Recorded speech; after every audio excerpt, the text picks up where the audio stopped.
茶姨，有啲嘢想問你啊。係，請點解講。會有頭暈嘅？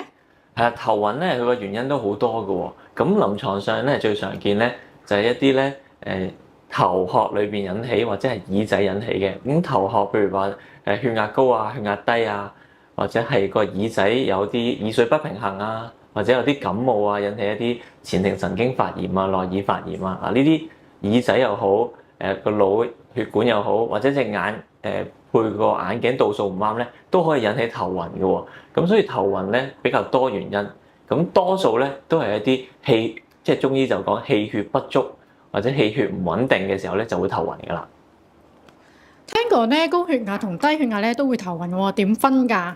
嗱，通常高血壓咧就係嗰個心臟跳動得太大力啦，咁血管裏邊嘅血液咧俾嘅阻力好高，咁就會引起譬如面紅耳赤啊、頭脹痛啊，或者係心跳快啊咁樣，就係或者個頸比較實啲啊，咁就就係會叫做高血壓嘅頭暈啦。咁另外一種低血壓嘅頭暈咧，就通常係踎低起身，突然間血壓調整得唔夠好啦，咁就低血壓咯喎，咁又會眼前一黑啊，咁就會產生頭暈啦。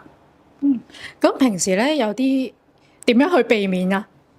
嗱，譬如話咧，仲有頭先講漏咗一種咧，耳仔退化引起嘅頭暈嘅，就叫耳石游離症，或者叫耳石剝落症。其實呢種問題咧係一種耳水不平衡嘅一個小分支嚟嘅。咁通常啲動作就唔好太大啦，即係譬如你咁樣擰個頭咧，唔好太快速，因為咧佢係同咧半規管裏邊嘅一啲耳石呢啲組織咧跌咗出嚟有關嘅，所以不能夠太大力咁樣中個頭，或者咁樣揈個頭，咁就動作慢啲咧，係會減少呢一種咁樣嘅耳石游離症嘅。咁另外一啲譬如話係高血壓、低血壓咧，咁就要平時你嘅飲食咧就注意啦，唔好食太鹹啦。如果係低血壓嘅話，你就唔好食得太多涼嘅嘢咯喎。咁涼嘅食物咧就包括咗飲綠茶啦，或者係一啲西洋菜啊、白蘿蔔啊、生冷嘢啊咁樣呢啲寒涼嘅嘢咧，或者涼茶咧都容易咧利尿咧去令到血壓下降嘅，咁就會咧令到頭暈啦。哇！咁另外咧有啲人咧會痔瘡流血或者月經過多咧流失血液都係會引起頭暈嘅，或者成日都好大汗嘅人唔及時補充翻水分咧都會引起頭暈。哇！咁中醫點樣去治療頭暈呢個情況㗎？中醫咧會辨證論治咧去治療頭暈嘅，譬如話高血壓啦，咁就係肝陽上亢嘅，就會用一啲天麻歐藤飲啦。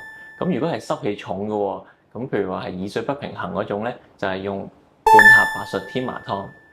咁如果係低血壓咯，低血壓就會用一啲補中益氣湯，提升翻個氣血，去令到佢成個人咧就五臟六腑處於平衡嘅狀態，咁就移除咗個病因，咁就唔會頭暈噶啦。哦，好啊，唔該晒茶姨唔。使客氣。